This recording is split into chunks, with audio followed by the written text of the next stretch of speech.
The morning was cold and quiet in the high mountains.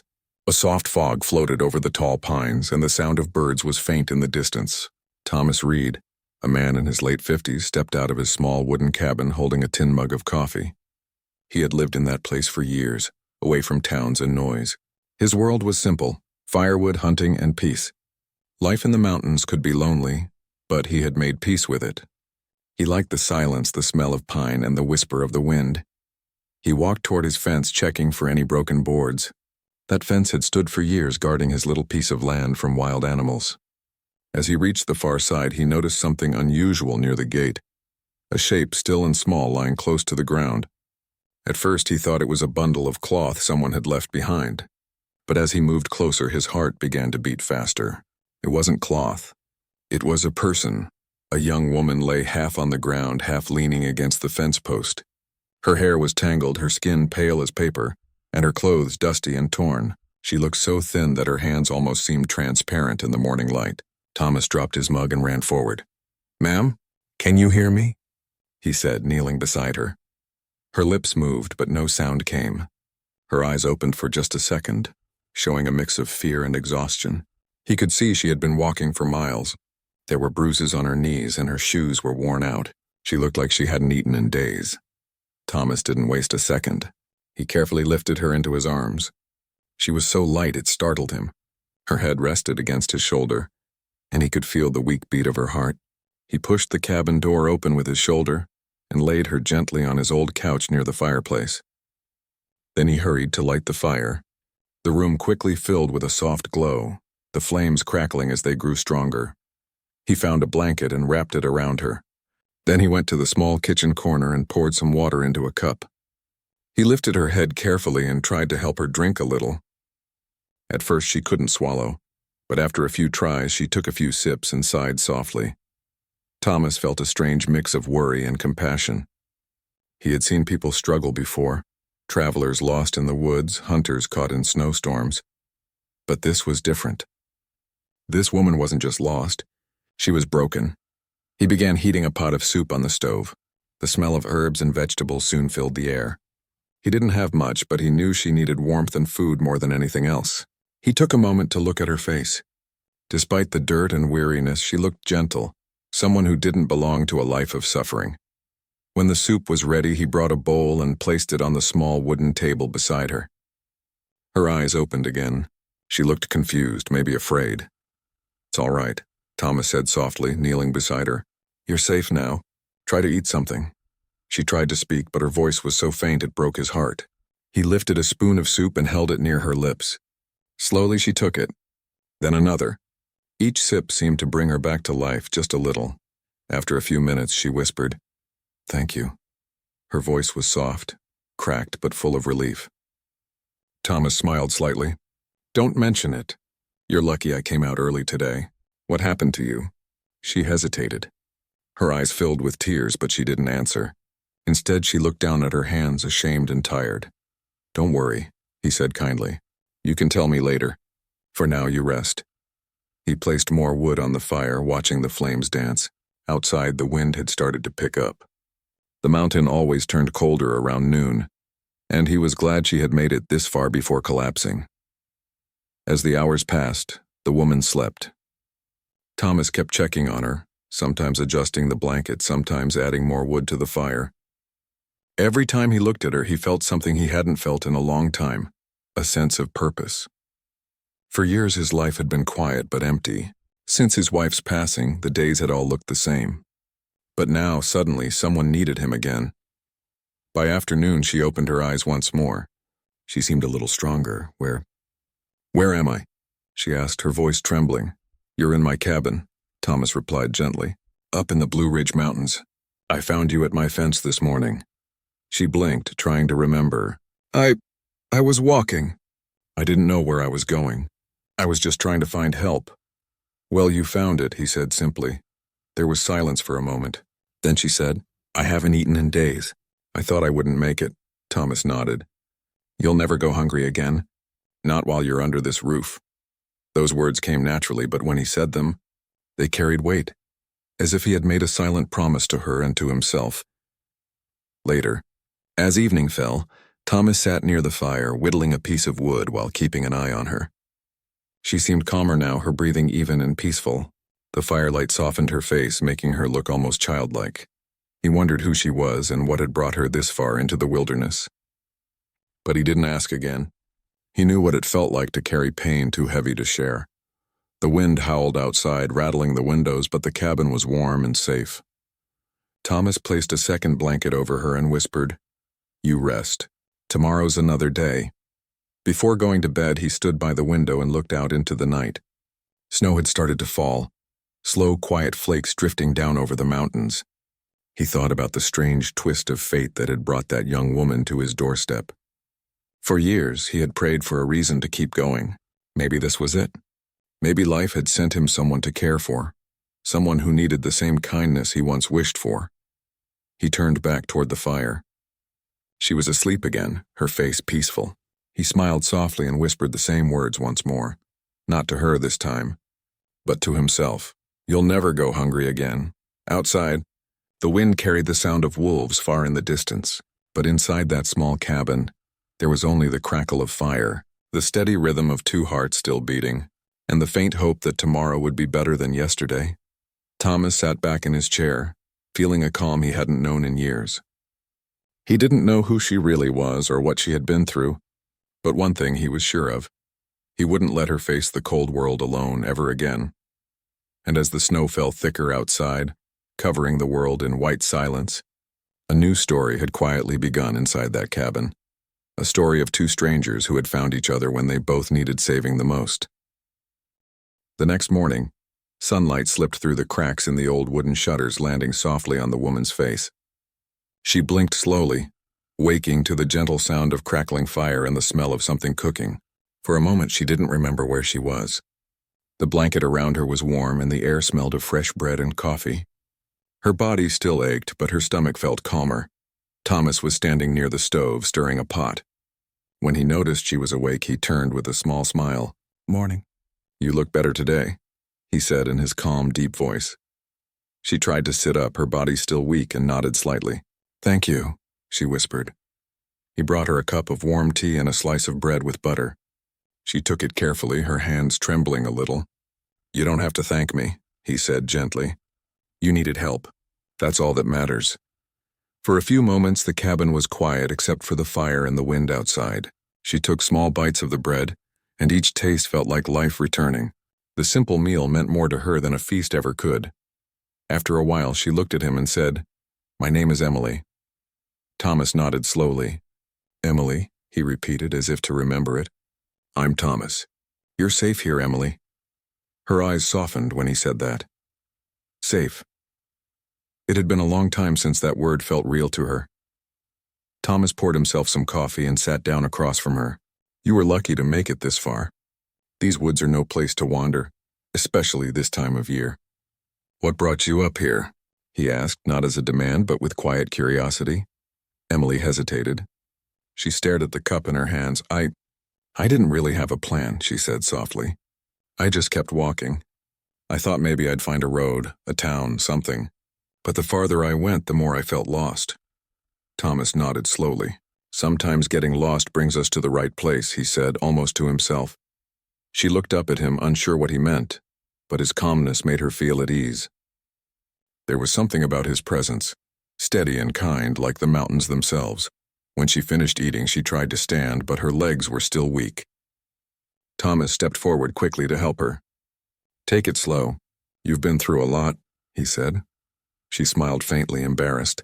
"I feel silly. I used to walk miles every day. Now I can't even stand properly." He shook his head. "Nothing silly about surviving," he replied simply. "You just need rest and food. The mountains take strength, but they give it back when you earn it." He helped her to a chair near the window. Outside, the sun was shining over the trees and snow sparkled like tiny diamonds. Emily looked out and whispered, "It's beautiful here." Thomas smiled a little. "It grows on you," he said. Over the next few days, Emily began to recover.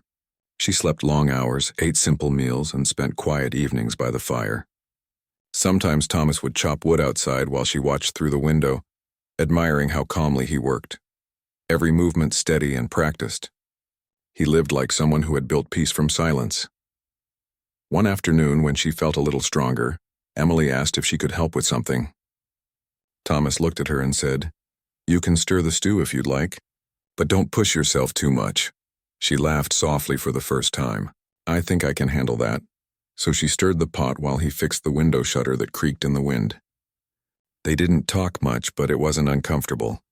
It was the kind of silence that felt full, not empty. When evening came, they sat by the fire with bowls of soup. Thomas told her about the mountain, how he had lived there for nearly 15 years, how he built the cabin himself after leaving the busy town below. "I used to work at a mill," he said. "When my wife passed away, I just needed space. The noise of people was too much. The mountains were quiet. So I stayed." Emily listened closely. There was sadness in his words, but also peace. "Don't you ever get lonely?" she asked softly. He looked at the fire and thought for a moment. "Sometimes," he said honestly. "But then again, loneliness isn't always bad. It teaches you things about yourself." She nodded slowly, understanding more than she wanted to admit. "I think I know what you mean," she said. Thomas looked at her gently. "You don't have to tell me your story until you're ready. But whatever it is, you're safe here." "I mean that," her eyes filled with quiet gratitude. "I believe you," she whispered. That night, while Thomas sat reading an old book by the fire, Emily looked around the cabin. It was small but warm. Every shelf was neatly arranged, every corner cared for. There was an old picture on the wall, a smiling woman holding a basket of flowers. Emily guessed it was his wife. The thought made her heart ache softly. She thought about her own past and the noise, the rushing world she had left behind, the people who had turned away when she needed them. And here, in a place far from everything, a stranger had shown her more kindness than anyone else ever had. The days slowly became brighter. Emily started helping more, sweeping the floor, washing dishes, and sometimes joining Thomas outside to feed the chickens or gather firewood. Her strength returned, and her laughter slowly found its way back. One morning, she stepped outside alone for the first time since she arrived. The air was crisp and smelled of pine. She walked to the same fence where she had collapsed days earlier. Looking at it now, she felt a strange mix of pain and hope. That fence had been the line between her old life and her new beginning. Thomas joined her after a while, carrying a small basket of vegetables. "You're up early," he said, setting the basket down. "I wanted to see the place that saved me," she said with a soft smile. He chuckled lightly. "That fence has seen a lot of winters. I guess it still has some good left in it." They stood there quietly for a while, looking at the valley below.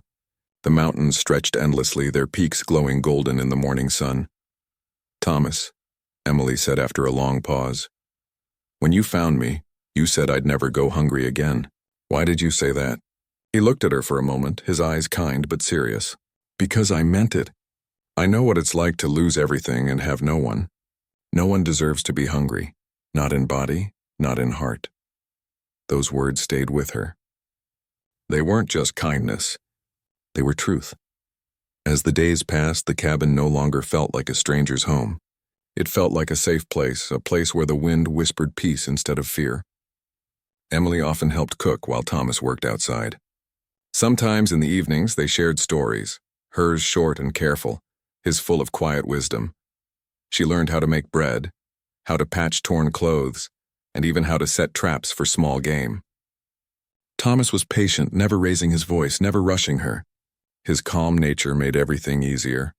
And in those simple days, between the scent of wood smoke and the laughter that began to fill the cabin, Emily began to heal, not just in her body but in her heart. The woman who had once collapsed at a fence starving now stood beside the man who had carried her in. They didn't know where life would lead next, but both knew one thing for sure: they weren't alone anymore. Outside, the mountains stood tall, silent witnesses to a quiet miracle, a promise kept, a soul restored, and the beginning of a friendship that would change both their lives forever. The days turned into weeks, and Emily's strength slowly returned. Her cheeks no longer looked pale, and her steps became firmer. The mountain air, fresh and pure, had begun to heal her more than any medicine could. Every morning she woke up to the smell of wood smoke and the sound of birds singing near the window. The cold no longer bit her skin the way it did before. Instead, it made her feel alive. Thomas kept his word. He made sure she never went hungry again. Every meal was simple but full. Warm soup, bread, and vegetables from his garden. Sometimes he cooked fish he caught from the nearby stream. Life was quiet, but it was peaceful. And that peace slowly wrapped itself around Emily's heart like a comforting blanket. One morning, as the sun rose behind the trees, Thomas showed Emily how to split firewood. "Hold the axe steady," he said, placing her hands correctly on the handle. "Let the weight of the tool do the work. You don't have to fight it." She tried, and the axe hit the wood awkwardly, barely leaving a mark. Thomas smiled and nodded. "Not bad for the first try." Emily laughed shyly. "That didn't even crack it." He took a piece of wood himself, lifted the axe, and split it clean in one swing.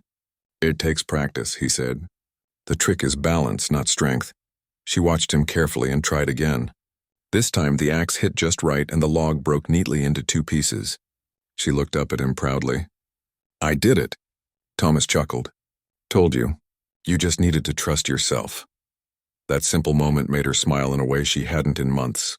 She felt capable again, like she wasn't just a lost woman anymore, but someone who could build her own life.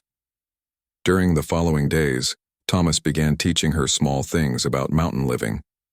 He showed her how to collect clean water from the stream, how to tell the difference between edible berries and dangerous ones, and how to set a simple snare to catch rabbits. He spoke softly, explaining everything with patience.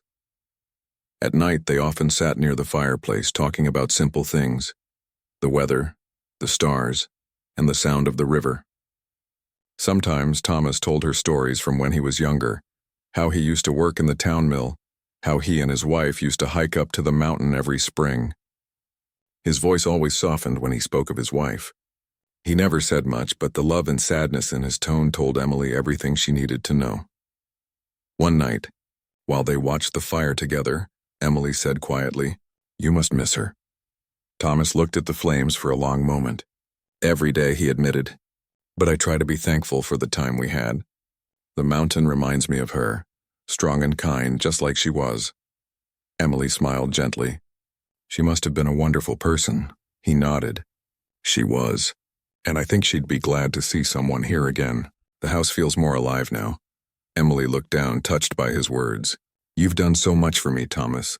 I don't know how to thank you." "You already have," he said simply. "You're getting better. That's enough." That night, as she lay in bed, Emily thought about everything that had happened. She remembered the fear she felt when she first collapsed at his fence. How close she had come to giving up. Now that moment seemed far away, like a bad dream fading in the light. The cabin felt like a small world of kindness, built on care and quiet understanding. The next morning, Emily decided to surprise Thomas. While he was outside checking the traps, she cleaned the cabin from corner to corner. She washed the dishes, dusted the shelves, and even found an old piece of cloth to hang over the window as a curtain. When Thomas came back carrying a basket with fresh eggs, he stopped at the door and smiled. "Well, this place looks different," he said. "You've been busy," Emily grinned. "I thought it could use a little touch." "It looks nice," he said warmly. "Feels like home again." Those words made her heart feel full. "It's your home," she said softly. Thomas looked at her with gentle eyes. "Maybe it's ours now," he said, and then he went to set the eggs on the table. Over time, their days found a rhythm. Thomas worked outside most mornings, chopping wood, checking traps, or mending fences, while Emily cooked, cleaned, and looked after the garden. Sometimes she joined him outside. Together, they planted seeds for vegetables: potatoes, carrots, and beans. Thomas showed her how to dig small trenches and cover the seeds just right. "It'll take time," he said, pressing the soil down gently. "But when they grow, you'll see. It's worth every bit of waiting." Emily nodded, smiling at the thought. "I like that," she said. "It's like life. You plant something, wait, and hope it grows." Thomas chuckled softly. "Exactly." Weeks passed and the snow began to melt, turning the streams lively again. The mountain that once felt harsh and cold now seemed welcoming. Emily found herself humming while she worked. She even started keeping a small journal Thomas gave her, writing short notes about the days, the weather, and how she felt. It was her way of reminding herself how far she had come. One evening, as they were finishing dinner, the sky outside turned golden. The sunset painted the mountains in shades of pink and orange. Emily stood near the window, watching quietly. "I've never seen anything so beautiful," she said. Thomas joined her. "You learn to notice small things when you live out here. They remind you that even in hard times, there's still beauty left in the world." She turned to him and smiled. "You sound like a wise man." He laughed softly. "I've just had a lot of time to listen to the mountains." That night, when the stars came out, they stepped outside together. The sky was clear and wide, the stars shining like silver dust scattered across darkness. Emily wrapped herself in a shawl and breathed in deeply. "I used to be afraid of the dark," she said. "Now it feels calm." Thomas nodded. "Darkness isn't always bad. Sometimes it just gives the light a place to shine." She looked at him, her eyes thoughtful. "You always know what to say." He shrugged lightly. "Maybe I've just spent too much time talking to myself out here," he said with a smile. They both laughed softly, the sound echoing gently through the still night air. From that evening onward, Emily felt something inside her changing. She was no longer just a lost traveler or a helpless stranger. She was part of something again, part of a simple, honest life where kindness had meaning and silence had comfort.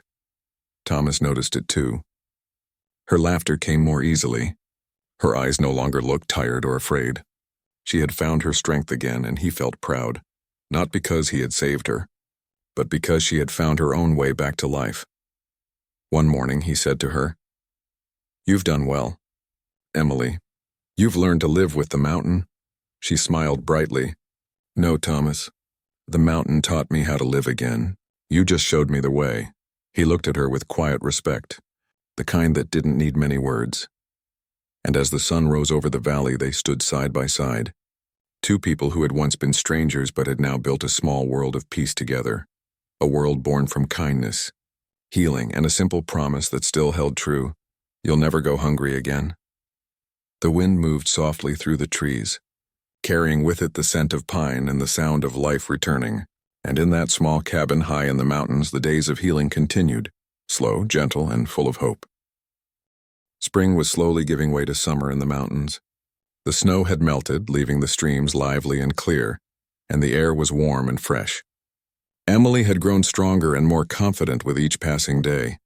She could now walk long distances without exhaustion, carry baskets of vegetables from the garden, and even help Thomas chop wood without stumbling. Her laughter rang more freely through the cabin, blending with the soft sounds of the forest, creating a rhythm of life that felt alive and steady. Yet even with all this progress, there were shadows lingering in Emily's mind, fragments of her past that she hadn't yet shared. One evening, after a long day of gardening and repairing fences, she sat quietly by the fireplace, staring at the flames. Thomas was chopping wood nearby, humming softly to himself. The warmth of the fire filled the cabin, but inside Emily a tension grew that she could no longer ignore. She shifted nervously, clutching her hands together. "Thomas," she began softly, her voice almost trembling.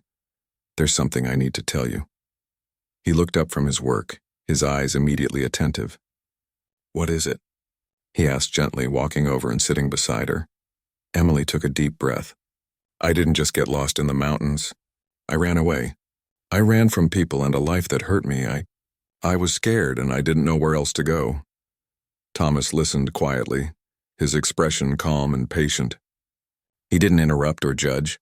He just nodded, encouraging her to continue. I was in a place where I didn't feel safe," she said, her voice breaking slightly. "Every day was filled with fear, and I didn't think anyone would care. I had no one. And I thought, maybe if I kept going I could disappear. Maybe I could finally be free of it all." Tears welled up in her eyes, and she covered her face with her hands. Thomas placed a comforting hand on her shoulder. "You're safe here, Emily," he said quietly. "Nothing from your past can hurt you in this cabin. I promise you that. You don't have to carry it alone anymore."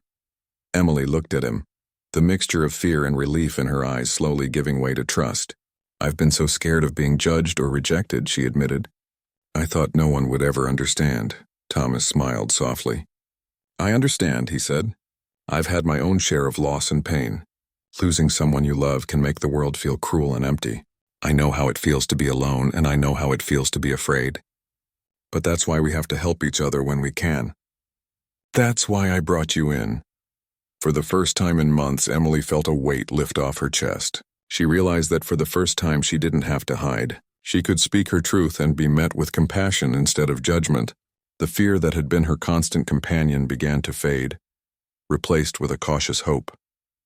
They sat in silence for a few minutes, listening to the fire crackle and the wind move softly outside. Then Emily said, "I've carried so much fear and shame. I didn't think it could ever leave me. But being here, with you, it feels different, safe." Thomas nodded. "It's okay to feel that way. You've been through a lot, but now you have a place where you can heal. You don't have to rush yourself. Healing takes time, and that's perfectly fine." Over the following days, Emily slowly began sharing more details about her life. She spoke of the people she had trusted who had let her down, of the challenges that had seemed impossible, and of the loneliness that had made her flee. Thomas never interrupted, never judged. He simply listened, occasionally offering a gentle word of encouragement. Through these conversations, their bond deepened. Emily realized that Thomas had become more than just a helper. He had become a friend and a steady presence in her life. She felt a connection to him that went beyond gratitude. It was trust, built slowly through small acts of care, kindness, and patience. Thomas, in turn, felt a sense of purpose he hadn't known in years. His days had once been quiet, predictable, and empty. Now he had someone to care for, someone to share his knowledge with, and someone whose presence reminded him that life could still hold meaning even after loss. One evening, after Emily had helped him repair a section of the fence, they both sat down on a log outside the cabin. The sky was painted with shades of pink and orange as the sun dipped behind the mountains. Birds chirped their final songs of the day, and a gentle breeze carried the scent of wildflowers. Emily turned to Thomas and said softly, "I never thought I'd feel this. Calm, I used to be so anxious all the time. But here, it's like the mountain is helping me breathe again." Thomas smiled. "The mountain has a way of teaching patience. It doesn't rush life. It lets things happen in their own time. People can learn from it too if they're willing to listen." Emily nodded thoughtfully. "I think I'm learning." Their days continued in this quiet rhythm. Thomas taught Emily practical skills for living in the mountains, from building fires to mending clothes. Emily began tending the small garden, learning which plants thrived in the soil and how to care for them. She found satisfaction in the simple routines, in watching seedlings grow into vegetables, and in the tangible results of her labor. At night, they would sit by the fire, talking softly about small things, the weather, the patterns of the stars, and the stories of the animals that lived in the forest. Slowly, Emily began to feel hope again. She began to dream about the future, something she hadn't dared to do in years. One evening, a summer storm rolled over the mountains. Rain tapped against the roof and wind rattled the windows. Emily was startled by the thunder, and for a moment fear crept back into her chest. Thomas noticed and put a hand on her shoulder. "It's just a storm," he said softly. "It'll pass. Nothing here can hurt you." Emily took a deep breath, trusting his words. Together they watched the lightning illuminate the sky. She realized that while storms might come, they could be faced with someone by your side. And for the first time in a long time, she felt safe even as the world roared outside. After the storm passed, the cabin smelled of wet earth and fresh pine. Emily stepped outside with Thomas and looked at the glistening landscape. The sunlight bounced off the droplets on the leaves, creating tiny rainbows everywhere. She smiled and whispered, "It's beautiful." Thomas nodded. "Life can be like that too. After the hardest storms, there's always light if you're willing to look for it." Emily realized that she had spent so long fearing the world that she had forgotten how to see its beauty. But here, with Thomas and the mountains around her, she was learning again, learning to trust, to hope, and to embrace life. Over the weeks that followed, Emily began taking more initiative around the cabin. She learned to cook hearty meals, repair broken tools, and even care for the small flock of chickens Thomas kept. The cabin, once a quiet home for a solitary man, now buzzed with life and activity. The presence of Emily transformed it into something more than shelter. It became a place of renewal, hope, and shared purpose. And yet, even in these happy days, Emily never forgot the struggles she had endured. She carried them quietly, but they no longer weighed her down. Instead, they became a source of strength, a reminder that she had survived the worst and could now build a new life. One evening, as the sun dipped low and painted the sky in soft purples and pinks, Emily looked at Thomas and said quietly, I can't believe how different I feel now. I used to be so broken now. I feel alive again, Thomas smiled. You are alive, Emily, and you've done the work to get here. I just helped you see it. She looked out over the valley, her heart swelling with gratitude and hope. I think I can finally start thinking about the future, she whispered. Thomas nodded, and that's exactly what you should do. The past will always be a part of you, but it doesn't have to control you. You can choose the life you want now. Emily smiled, feeling the truth of his words in every part of her being. For the first time in years, she felt free. The fear that had once consumed her was gone, replaced by confidence, hope, and the quiet joy of living fully in the moment. The cabin was warm. The fire crackled softly, and the mountains stood tall and eternal around them.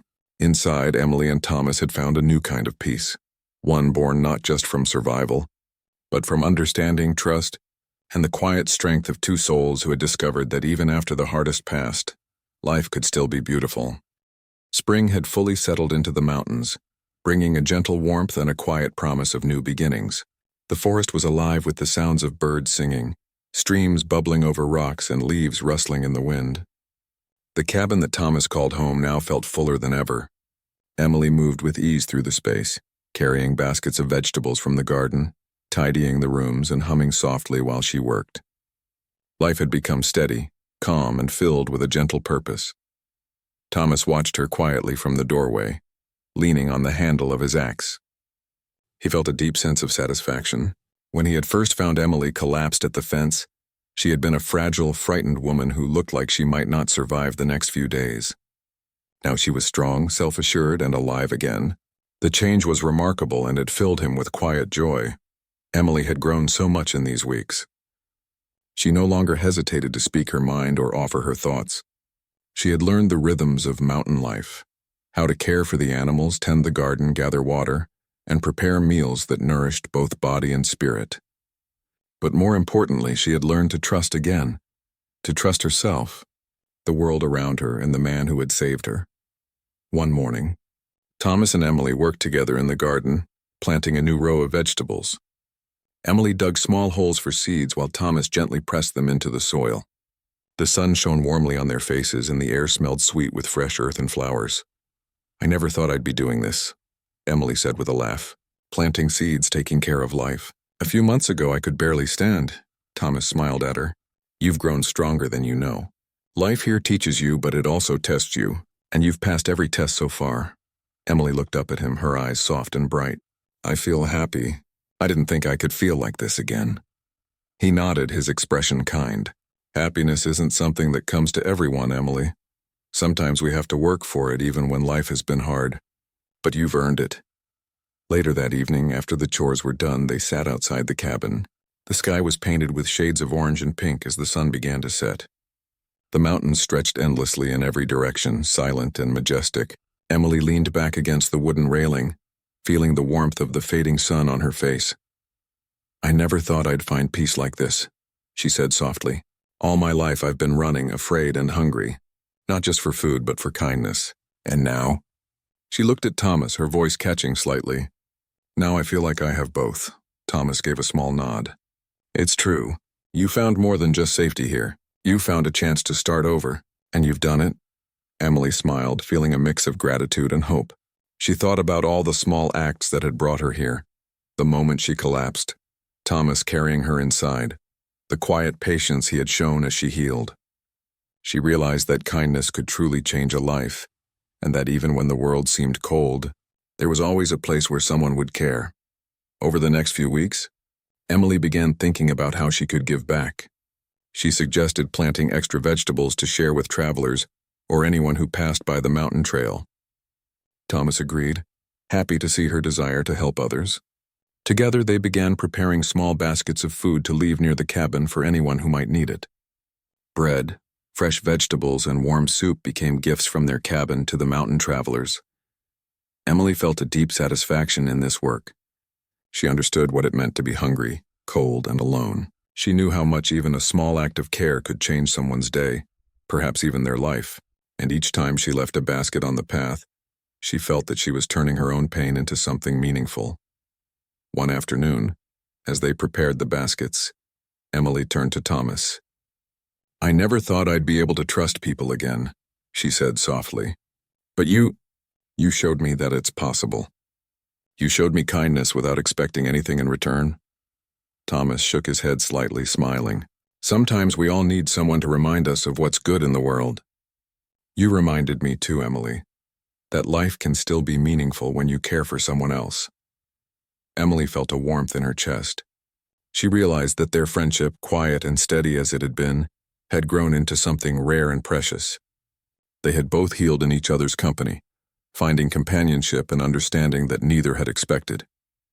As summer deepened, the garden flourished. Bright green leaves and colorful vegetables decorated the small cabin yard. Bees hummed from flower to flower, and the gentle rustle of the trees provided a soft soundtrack to their days. The cabin became a small refuge not just for Emily and Thomas, but for anyone who happened upon it. Travelers would sometimes knock on the door, and Emily and Thomas welcomed them with food, water, and warmth. The simple act of helping others brought Emily a new sense of purpose. She realized that life's challenges had not destroyed her. They had prepared her to appreciate kindness and to share it. Every meal she served, every word of comfort she offered, reminded her of how far she had come. One evening, after a long day of work, Emily and Thomas sat on the porch watching the stars.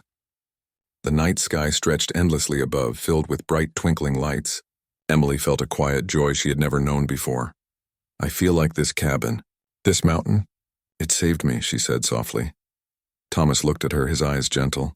"It didn't save you, Emily. You saved yourself. I only gave you a chance. You took it."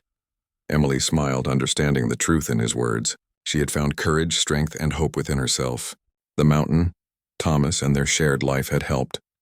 But she had chosen to keep going, to heal, and to embrace life again. In the days that followed, Emily's confidence grew even more. She began exploring further into the mountains, collecting herbs and wildflowers, learning about the natural world around her. Thomas accompanied her sometimes, guiding her, but often she walked alone, feeling the joy of independence and the excitement of discovery. One afternoon, as they returned from a walk through a sunlit meadow, Emily looked at the cabin, now surrounded by vibrant plants and blooming flowers. She felt an overwhelming sense of gratitude. "This place, it's more than just a home," she said. "It's a life I never thought I could have." Thomas nodded, smiling warmly. "And it's just the beginning, Emily. Life always has more to offer, especially when you're ready to receive it." Summer faded into early autumn, and with it came a sense of completion and growth. Emily had healed, learned, and grown stronger. She no longer feared the world outside the cabin, nor did she feel the deep hunger, physical or emotional, that had once defined her days. The promise Thomas had made on the first day, "You'll never go hungry again," had become more than a promise of food. It had become a promise of care, protection, and hope. Together, Emily and Thomas continued to live in the cabin, sharing their days and helping others when they could. Their friendship deepened, built on trust, understanding, and shared experience. The cabin became a beacon in the mountains, a place where kindness and hope thrived, and where anyone who arrived could find safety and care. Emily often thought back to the day she collapsed at the fence. It seemed like a distant memory now, a dark, cold moment that had brought her to the warmth of the cabin, the kindness of Thomas, and the beginning of a new life.